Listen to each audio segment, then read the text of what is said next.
L'alta pressione africana Giuda invade il nostro paese, tanto sole ovunque e clima estivo con temperature in aumento. Vediamo il dettaglio.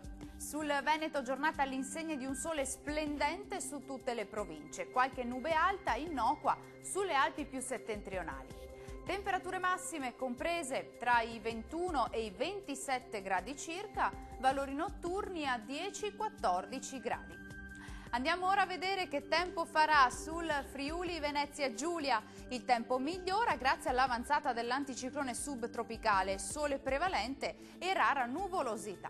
Diamo uno sguardo anche alle temperature, le massime saranno comprese tra i 23 e i 26 gradi, valori notturni previsti tra 10 e 12 gradi circa.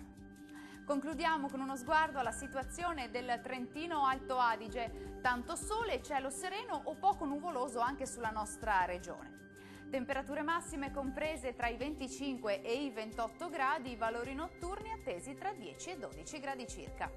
Il mare sarà generalmente poco mosso, i venti moderati e nord-orientali.